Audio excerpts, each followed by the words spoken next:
Good afternoon and welcome to D&I One-on-One, a biweekly webinar series where we talk about different topics related to workplace culture, inclusivity, diversity, and belongingness. Today's conversation, the language of gender, and we're going to talk about how to talk about gender with confidence. My name is Jina Etienne. I'm creator and host of this series. I'm a certified diversity executive, and my work is centered on something that I call fearless inclusion. I define that as the freedom to be yourself and the ability to create space for others to do the same. I develop training and workshops, as well as facilitate programs and conversations, really focused on helping participants connect self-awareness, which is that freedom to be yourself, and mindfulness to daily actions and words, which is about creating space for others. The goal is to foster awareness and understand the collective intention in an organization to foster psychological safety, where inclusivity is that intention and belonging is that outcome. So my guest today is Drew Ahl. He's a DEI consultant who empowers businesses and leaders to create meaningful change through data-driven insights, inclusive policies, and impactful storytelling. He enjoys creating safe spaces for others to learn about transgender and gender expansive experience, and he does this by sharing his own personal journey and allowing people to ask, those uncomfortable or awkward questions without fear of judgment. He actually joined me back in June, and then he shared his experiences owning and stepping into his transgender identity. And we talked about, how we put people in boxes.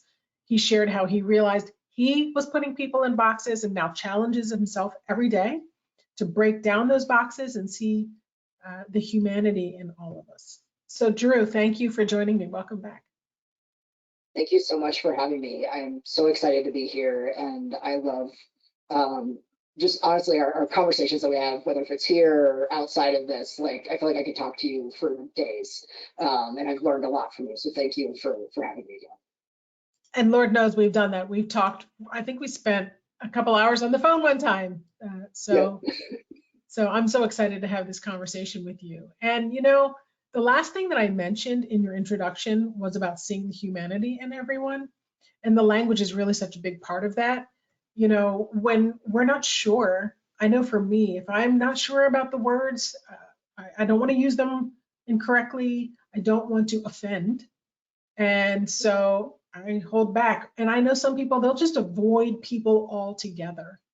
So maybe we can kick off today's conversation from that perspective, because how language really does foster that inclusion, especially with the LGBTQ plus community.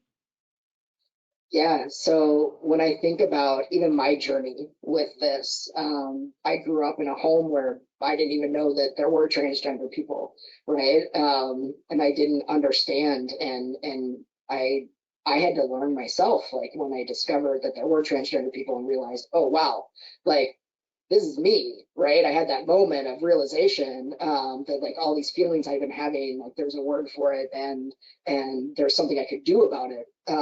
And so I had to learn, right? Just like everybody has to learn. And that applies to all kinds of things. When I'm learning about somebody else's culture or things like that, and trying to understand what words are appropriate and aren't appropriate.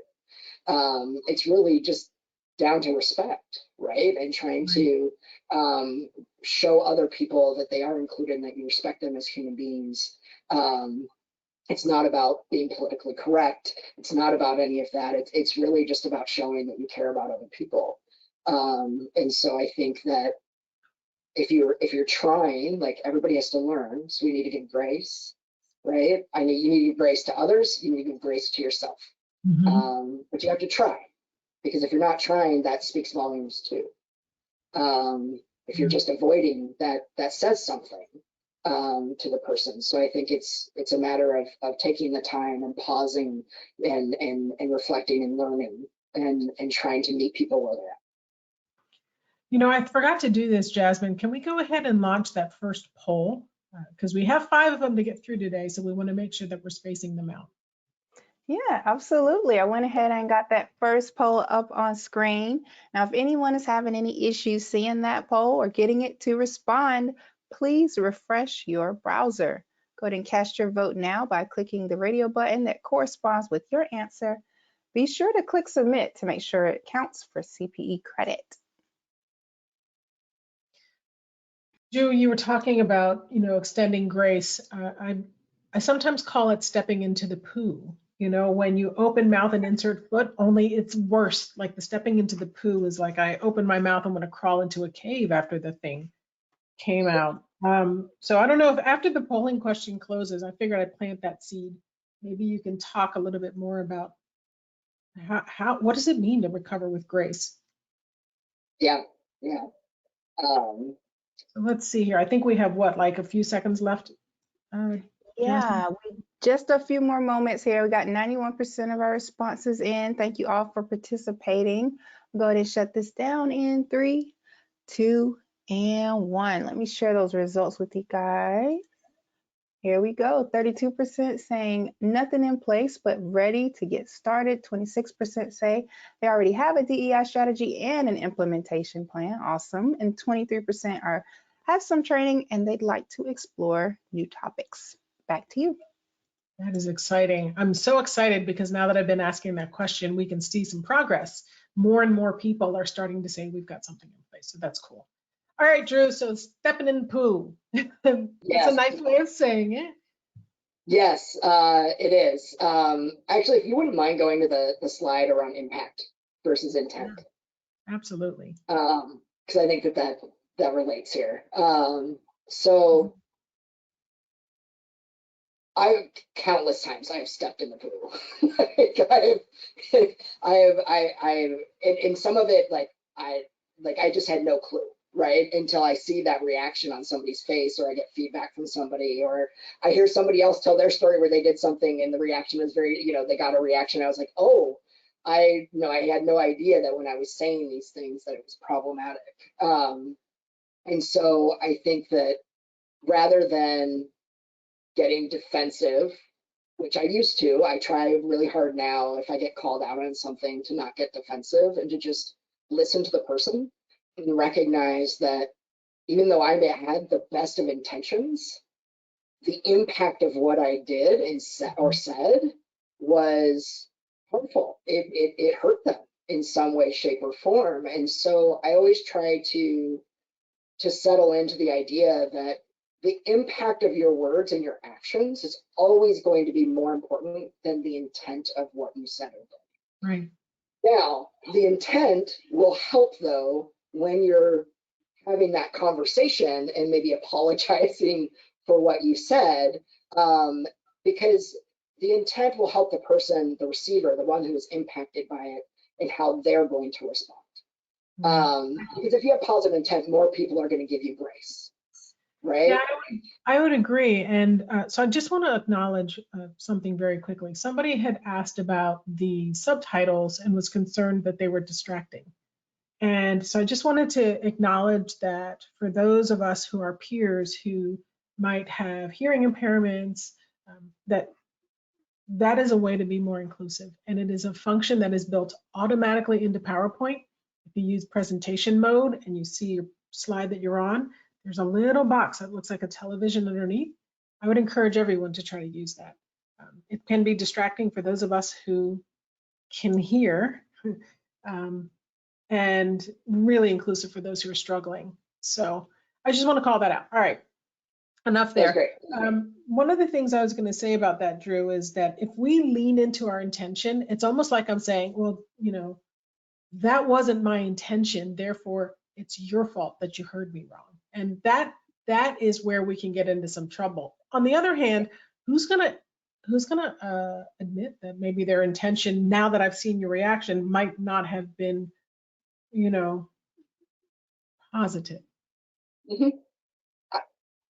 It can, generally people that are marginalized and that are impacted by this stuff regularly, we can generally read when there's positive versus negative intent. Not always, because ignorance can cause really harmful things sometimes. and you're like, how is there any positive intent in this? And so I think that like I try to check myself, right? And I'm gonna have to take them at their word as much as I can, where I know that it's safe to do so. Right. Because putting the burden on the impacted individuals to give grace all the time and to assume positive intent can be, that isn't always safe. I mean, that can lead to physical harm sometimes. And so I think that, go ahead. Yeah, I think that's wonderful. And by the way, before I forget, Drew, you were so kind as to include a second handout, folks. It's not just the slides. You have here a glossary of terms.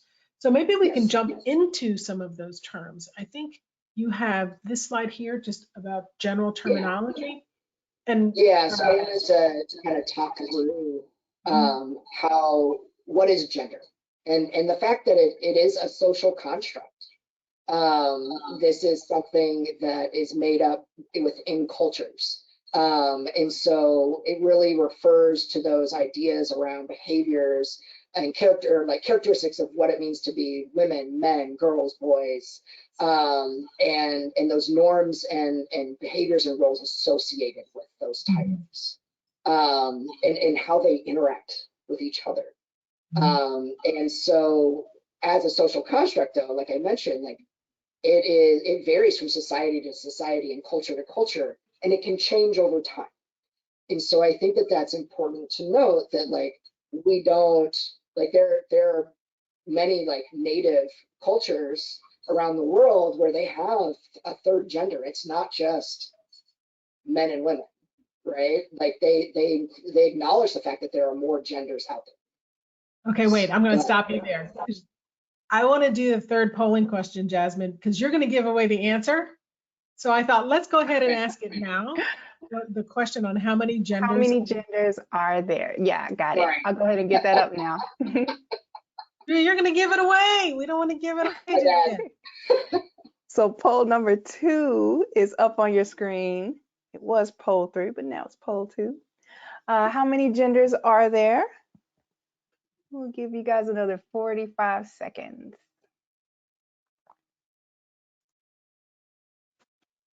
By the way, there's some comments, Jasmine, I noticed that are coming in, and I think you might be clearing them and marking them as answered.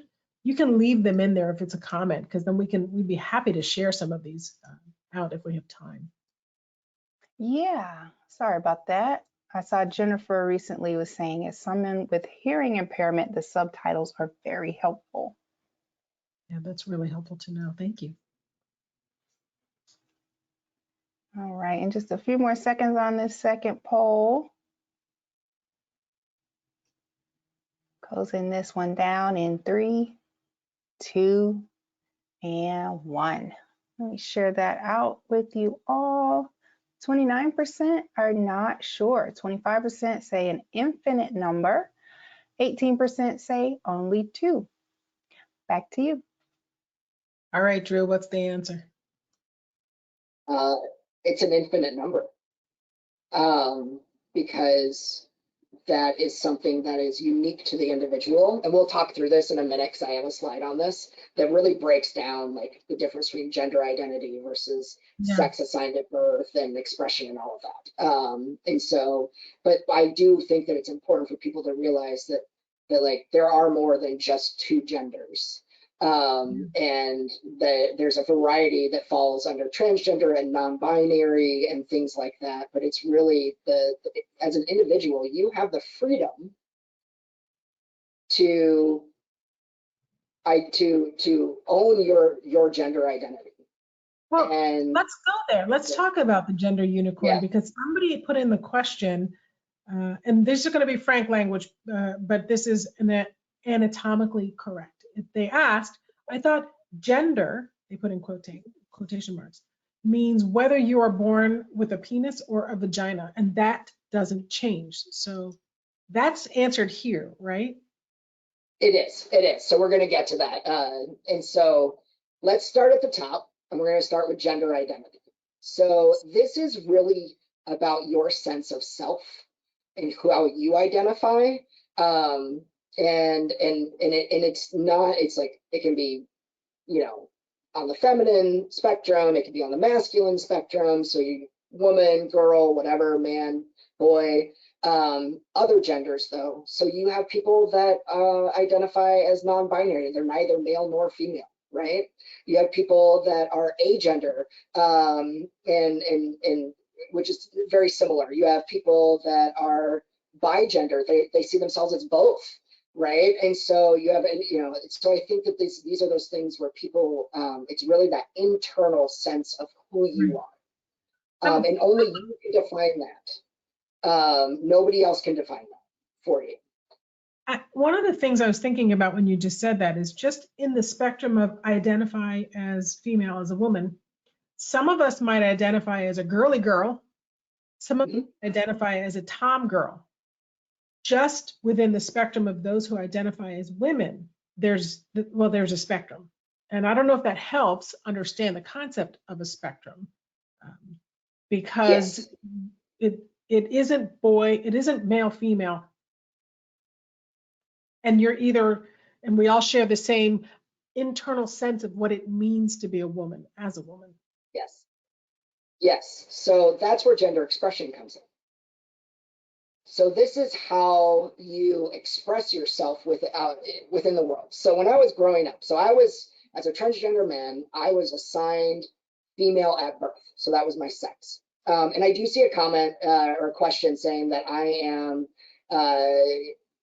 changing the definition of gender and gender identity, and I'm not, because I think that the confusion here is really around sex. So sex assigned at birth versus gender are different things. And I think gender and gender identity, I'm not confusing them. To me, they're all it's the same. It is your gender. It is how you identify. It's the same word. Sex is something different, but we'll get into that. But back to what you were saying around like growing up, I was a tomboy. Like I love to do all the boyish things. Shocker, I'm sure.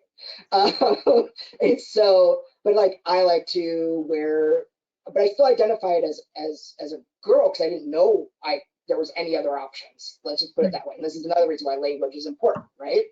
I don't mean to keep interrupting, sorry. Isn't part of that because for you were given that label, and so you are trying to live up to what you believe that's supposed to mean? Yeah. As much as I could, I pushed the limits a lot. And I was raised in a home where I was taught to be a proper young lady. And so like when I was pushing my gender expression and I was trying to go more masculine with it, I got a lot of pushback. And so like I was expected to wear dresses. I was told, and so gender expression is really like how you talk, what you're wearing, your hair, all of those things. And there's a whole spectrum there from masculine to feminine and everything in between, right? Based off of our culture and what we call those things. And that is different than your gender identity. Your gender expression, you can look at somebody's gender expression and you might not know what their gender identity is because it doesn't always align. For example, you have a tomboy or you have a butch lesbian, right? Or you have, an effeminate man. They're not transgender. They're not non-binary. They still identify with their gender as being a man or a woman, right? But their expression is somewhere on that spectrum of masculinity and femininity. And I think you might have mentioned this, but it varies by culture. Think in Scotland, men wear skirts. I think they're given a different name, which is cultural. But that expression, or think about Arab countries where you see men wearing those long white flowing tops. They're not gowns, but they're not dresses, but they're not shirts per se. The way we dress, according to the expectations about how those genders should dress, that dress is expression. So I want to make sure we have time to cover everything else. You've mentioned Yep. sex a couple of times. Can you talk about what that means here? Yeah, and I think this is where people get confused, because sex assigned at birth is really around like you're born, the doctor takes a look at your anatomy and makes a decision that you're either a boy or a girl, or intersex, because sometimes your anatomy is it's not immediately apparent, right? Historically, though, intersex folks have been the doctor and the parents make a decision, and then they perform surgery, and the kid may not even know that they're intersex until they get older, or you may not know until you hit puberty, and then there's something going on there. And I want to be clear. There is this idea that there are only two sexes, male and female. And that is not 100% accurate, because you're totally leaving out all these people in the middle who are intersex that have different, like whether if it's different anatomy, different chromosomes. The science has advanced to where we know that there's a lot of variety even within how we define sex. The best way to describe that is that there are a couple questions here that are asking this. When a baby is born, yes, the doctor looks at the genitalia. Yep. And based on that genitalia, the doctor assigns male or female, yes, especially in this country. However, there is, medically speaking, sometimes the genitalia is not clear. yes, And there's evidence of both, or there's evidence that something might be missing. Yep. Something is physically formed differently. Mhm. And so it is not clear. But what the doctors do every single time is make a decision. Regardless of ambiguity, they will assign male or female. And that is how you get a gender assignment versus whether that's actually the way you feel inside. Some of that could be chromosomes, some of that could be other factors. So I just want to clarify, because there's some questions actually coming in about this. Yeah, I would say you get assigned a sex. You don't get assigned a gender. Thank you. You get assigned a sex. And sex is male, female in this country. Yes, I apologize. Yes. Yep. And then this gets used for, like, this impacts all kinds of things, right? Throughout the rest of your life. Is that assignment is therefore dictates everything about how you dress. Do I get to wear earrings or not? Do I get to polish my nails or not? Am I allowed to wear pants, or do I get to wear a skirt? So I'm looking at time. Wow, we are not going to have enough time to cover all of this. I don't know if we can fly through this. Yeah, we can skip the just to make it clear though, gender identity and sexual orientation, not the same thing. And we don't need to go into more detail about the sexual orientation side of this. I certainly would encourage everybody. The Gender Unicorn, there's a lot of information on that. If you download the handout, you'll see there's a little link there that's on there where you can go and look at this some more. Let me go ahead and launch our third polling question. If you want, go ahead. Okay, so launch the polling question, and I'm going to respond to one of the statements. So Jasmine, can we do the second polling question?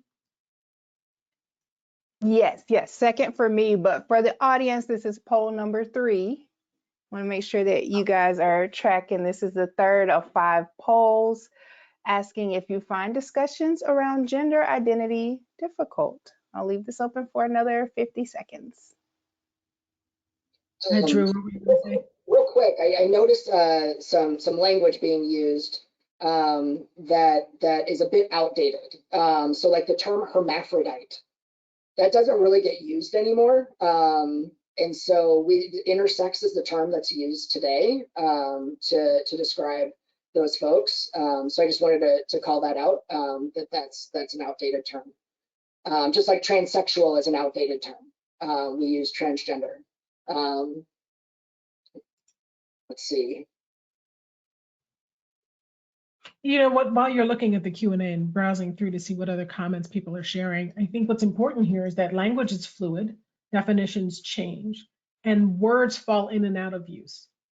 So that's what you mean by hermaphrodite. Technically, the word is still there. It's just not used anymore. Yep. Yeah, correct. Oh, we're over time in the polling question. Sorry. No worries, no worries. I was just about to say I'm gonna go ahead and share those results out. I'm seeing 43% say somewhat. I don't want to make a mistake. Go ahead and close these results down and give it back to you. And therein lies the rub, that none of us want to say the wrong thing. So sometimes it's better to say nothing. What is it? If you have nothing nice to say, don't say anything at all. Kind of in that old saying. Yeah, I think that saying is I agree with it partially. Like, yes, you want to say that, like, holding us back. But I think that it's important that we still have dialogue and have conversation. And sometimes, like, I'll go into some conversations and I'll be like, all right, I don't know how to say this, so I'm just gonna say it and clean it up later. Like, I'm trying, so just bear with me. Like, and that's easier to do with people you know, right? But yeah. It reminds me of this slide that you put in here. Yes. It's not a question of if, it's a question of when. I can tell you how many times I've stepped in the poo over the years, and how many times I might have even said something and didn't know I'd been offensive. And then after the fact, I look back and I am like retroactively mortified. And I don't want to talk to that person again. And I might have actually actively avoided somebody because of it. So these are great examples of inclusive language. Can you talk about why inclusive language is so important, especially when we're talking about our LGBTQ plus friends and colleagues?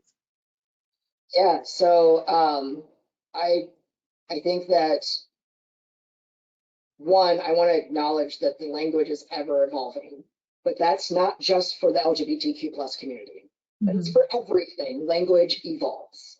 So I think that that's important to remember, and to do our best to try and stay on top of that. I'm not saying know all the little, like, slang words and things like that. Like, I'm old man. Like, half the stuff kids say these days. You don't have to know the Merriam Dictionary and the Urban Dictionary. Like, you don't have to know both of them. Right. So, but I think it's important to think about, if you're saying something, are you somehow, like, like, not intentionally, but is there an unintended consequence that you're excluding people, or you're making people feel like they don't belong? And so I think, like, one of the ones that I used to use all the time is, hey guys, or you guys, or whatever. And I know that that is generally used. Yes, we all use it. It is generally used in intended to be gender neutral. But for a trans woman who has worked incredibly hard to not be a guy, like to not be seen as a guy, right? Maybe you don't want to be called a guy. You're like, hey, no. So there's things that you can say instead of that. Things like, hey, y'all. And yes, I know for some that is going to sound hokey. And that I don't know, like, y'all means all. Inauthentic. I mean, I'm not Southern, so I wouldn't go, hey, y'all, like, naturally. Yep. But it's an option. And I know some people, we have a colleague that says she's adopted her inner Southerner and uses that. Yes, that's, I was going to say, like, definitely get in touch with your Southern side. Folks is another one. I enjoy that one. Say, hey, everyone, or how's everyone doing? Instead of like, hey, guys, how y'all doing? Well, there I use y'all, but I use it interchangeably, right? So, like, but there's ways that you can say things rather than just narrowing it down to, you know, a binary system of gender. I think it's important that we try to find ways to be more inclusive in how we talk. Somebody asked, I use dude a lot as gender neutral, and that doesn't work either. Yeah, that's true. So there's so many questions, Drew. Like, I'm looking at the time. Okay. We've got about 25 minutes if we push it. And there's a lot of content in the slides. So I mean, We can touch on them as we go. Like, for example, somebody's saying, what, let's talk about inclusive language, and let's real oh, okay, quick go yeah, to the legislation slide, just because I think that this also hits home.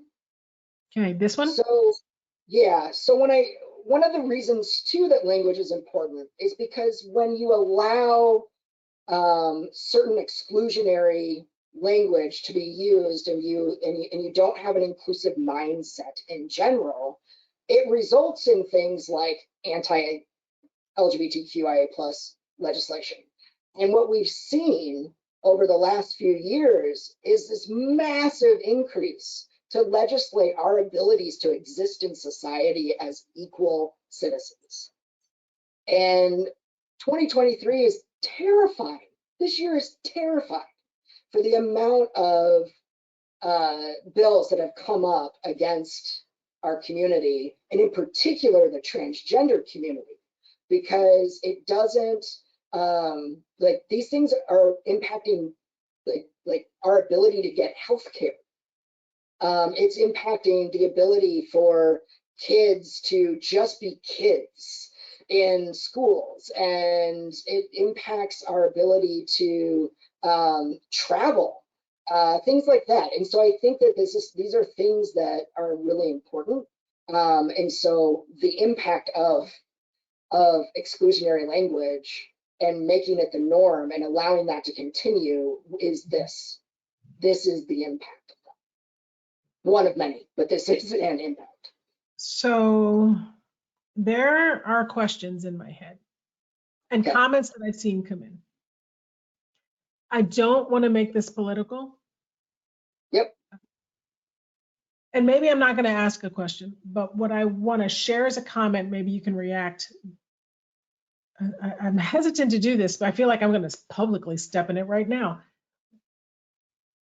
There are arguments around this goes against our traditional values. This goes against values, which is why you're seeing this evolution of language, which is why you're seeing pushback. I feel like this falls into the agree to disagree on the one hand. On the other hand, there's some biological evidence behind all of this. There's psychological data behind all of this. And then there's cultural norms that vary. And that, I just want to say that because anytime you're on this two sides of a fence topic, there's always going to be one person projecting something onto the other person and vice versa. And when we're not listening to understand and share an experience, that's when it's more like this than like this. So I'll give you an opportunity to make a comment, but I want everyone to know right now we're moving into this. This is purely my opinion, your opinion. We're not trying to.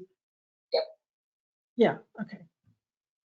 Absolutely. So I think that this has been made a political issue, but it is not a political issue. So I just want to call that out. This is about human rights, and human rights should never be political. But it has been made political so that it doesn't seem like a human rights issue. That has been my experience, and that is my opinion. Thank you. So when I think about this, I think the science, the medical community, the psychological, like psychiatrists, all of this, like, this is a known thing. Being transgender and having what's called gender dysphoria is a real thing. And that there are actual medical steps to take. So this is really a decision between you and your doctor. And should not be, in my mind, anything that is legislated by the government of any branch. Whatever your affiliation is, should not legislate whether or not you have the ability to access the care that you need by science, like medically sound science. Right. And so I think that for me is really important to call out that, like, this isn't, like, people will try to make any sort of thing political and I will say that for both sides.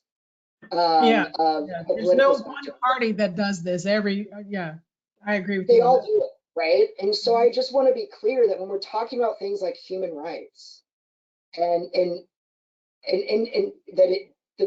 it shouldn't be. It shouldn't be a political issue. And I think too, when we think about traditional values, I'm curious to understand how like I want it, like it's going to be individual, right? But I want to understand from that person that says that, how is my existence somehow harmful to you and your culture? I'm curious, like we can't have that conversation here, but I would ask that because I don't understand how my existence is somehow a threat to someone else's.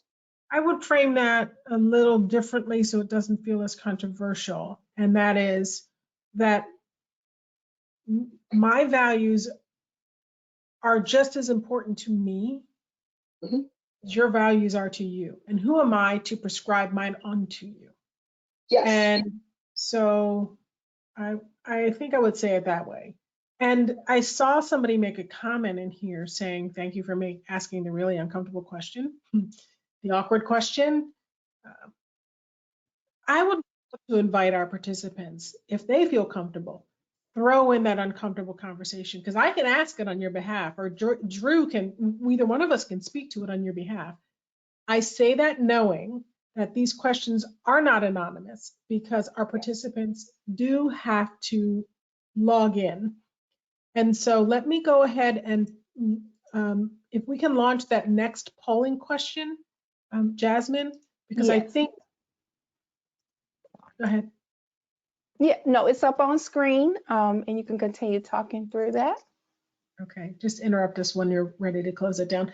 The reason I wanted to launch this polling question is that if you are interested in asking that uncomfortable conversation, please answer yes to this poll and we can follow up with you offline so that you don't feel like you have to reveal yourself anywhere here. Not that we're going to use your name if you ask a question, but I just wanted to create a safe space to do so.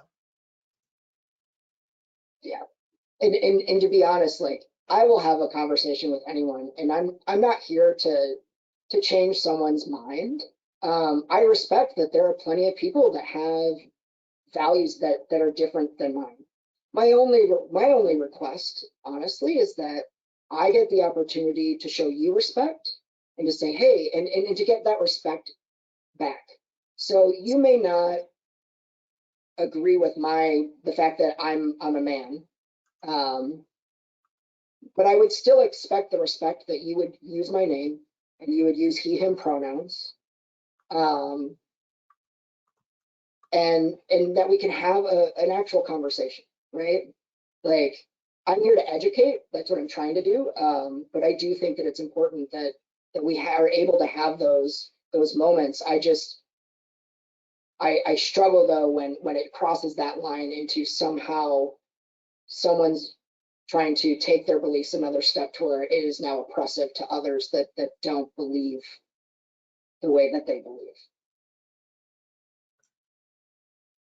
Wow, and have you left this question open this entire time, Jasmine? I just realized you gave people a lot.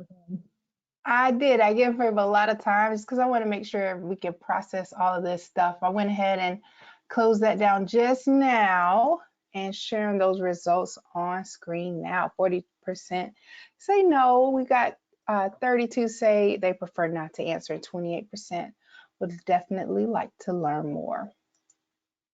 Drew, somebody has specifically asked, and I'm glad they did, if we can get to the pronoun slide. Can you talk a little bit more about this? Because it's become the thing where firms have been asking me, what does it mean? Should we give permission to put it in the signature line? That kind of thing. But can you talk about this a little bit?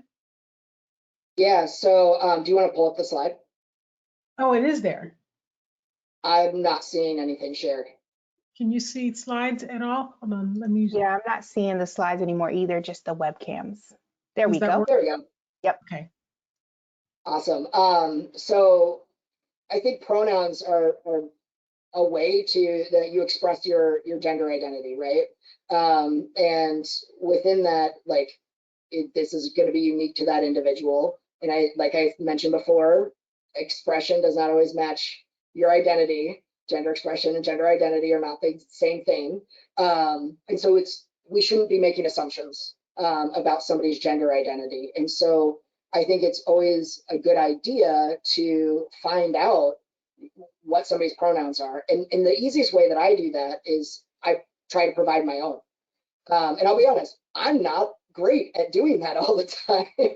I try to get better about that. But if you share your pronouns, it lets the other person know, one, that this is probably a safe space, and that it normalizes it. And to be clear, there are more than just he, him, she, her. There's also they, them, and they, them. It can be used in the singular. We do it all the time in conversation. More importantly, it's defined that way in the dictionary, because a lot of people push back on that. So I encourage, look it up in the dictionary. It's actually singular. It can be used as a singular term. Yes, and there's additional ones you can see on the slide, like air, per, viver, things like that. And so I think it's important to not, like I said, not make assumptions. Now, it is also important that if you're going to ask somebody what their pronouns are, don't just do it to the people that you're like, ooh, I wonder. What does that mean? So in other words, asking the question suggests that I am questioning your gender? Is that what you mean? Yeah. So if you're only asking the people where maybe they're a little more androgynous, or you're not sure, you don't feel confident about it, you're still in some way, shape, or form othering that person, versus just being consistent and asking everyone, because you're not always going to know. And so there are plenty of people where I'm like, I would not have known that they use they, them pronouns. Right. And they do. And so I would have, back in the day, I would have made the assumption, I was like, oh, he's got a beard. And then I find out, no, they use they, them pronouns, right? And so I think it's those things where we shouldn't make those assumptions, and it's important to ask. And that's another reason why more organizations are providing the opportunity to add things like pronouns to your Zoom and to your email signature, and even within your HR information system.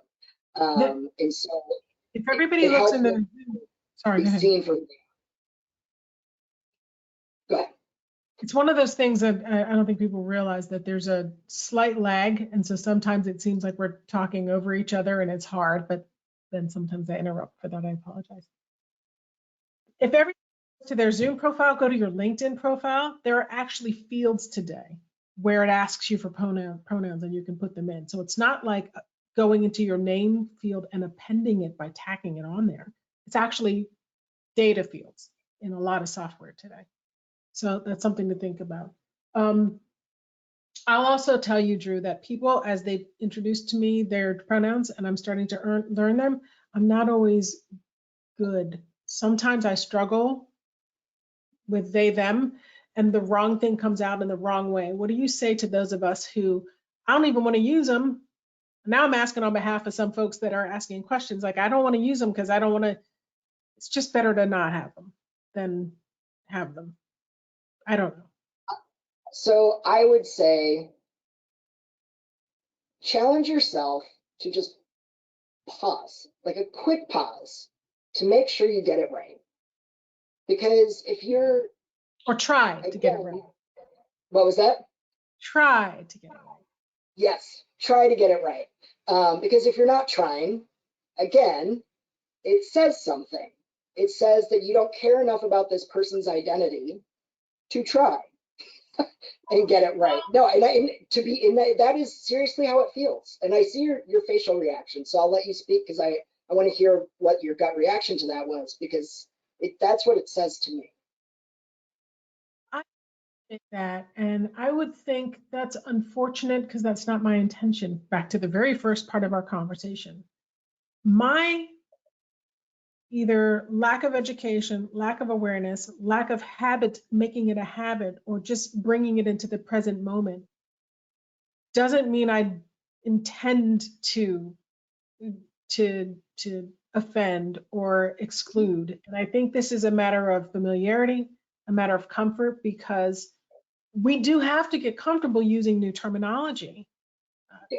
And that's why we wanted to do this webinar, to help people understand that the terminology is fluid, that it's okay to make a mistake, that when you do, we have to extend ourselves grace. And for those who I've said he and their pronoun is they, I'm hoping that they can extend me some grace so that we can fumble our way through together without somebody saying, because I will say, this is the way I reacted to what you just said.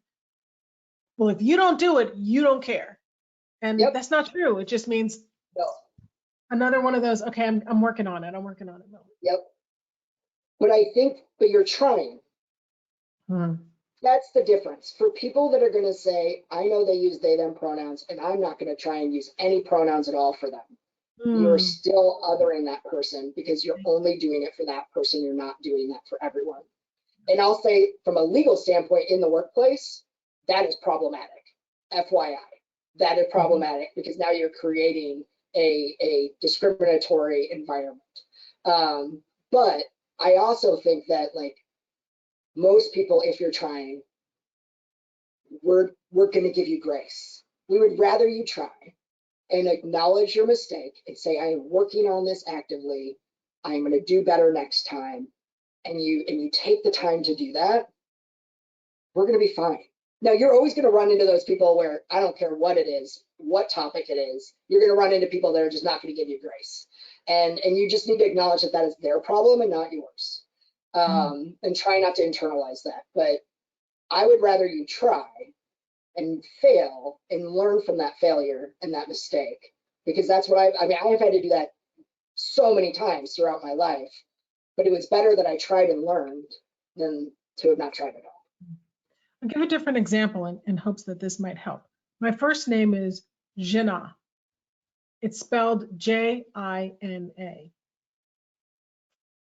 People will almost universally call me Jina when they first meet me. And then when I let them know, oh, my name is pronounced Jina, there's this apology, and I'm almost like over apologizing. I'm like, no, that's okay. And I will tell people, if you saw my name in print, and then the first time you said it, you called me my name properly, I will give you $1 million. And for everybody that's listening, that you don't count because you already heard how to say my name. Where I struggle, I tell people you can say it however you want. If you mangle it, that's okay. All I ask is that you try.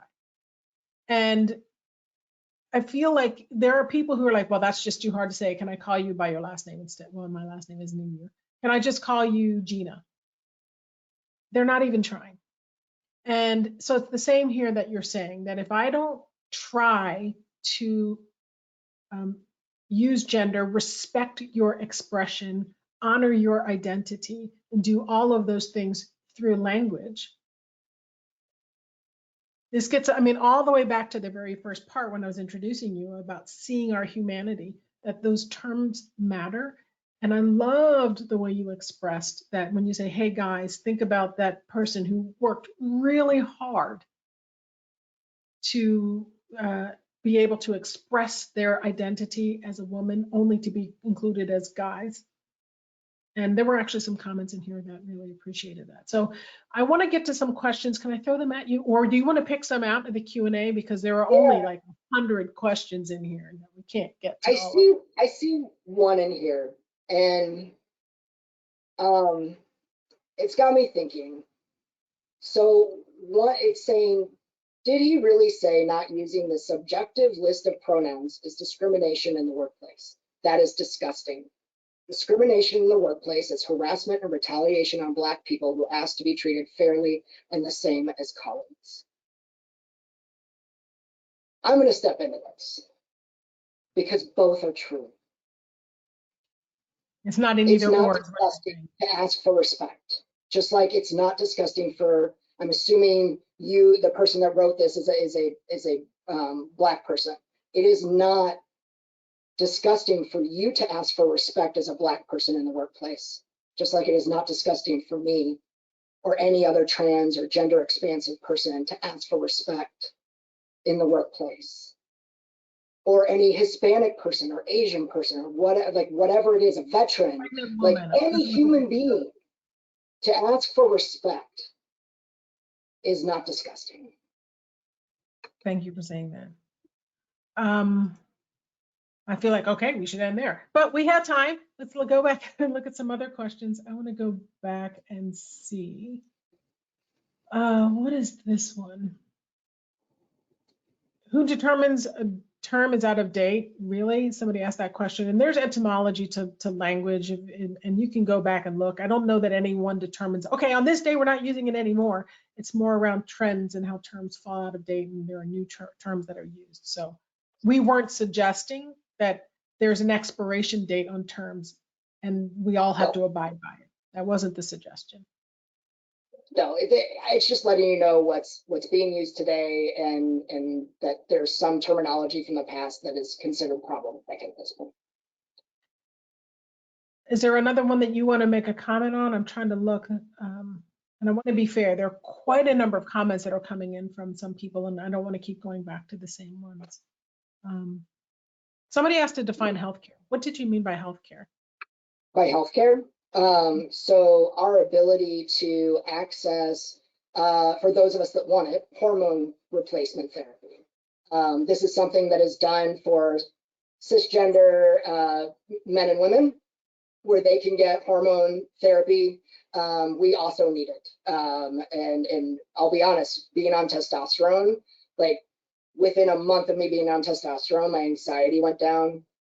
I just started to feel more like who I am. And so I think that like access to that, access to mental health, just like anybody should have access to that, care, surgeries if we want, if we need them, right? Not everybody that is transgender or gender expansive wants to have surgeries, but for those of us that need them as part of our healthcare plan with our doctors, we should be able to have access to these surgeries. And these are surgeries that are done on cisgender people.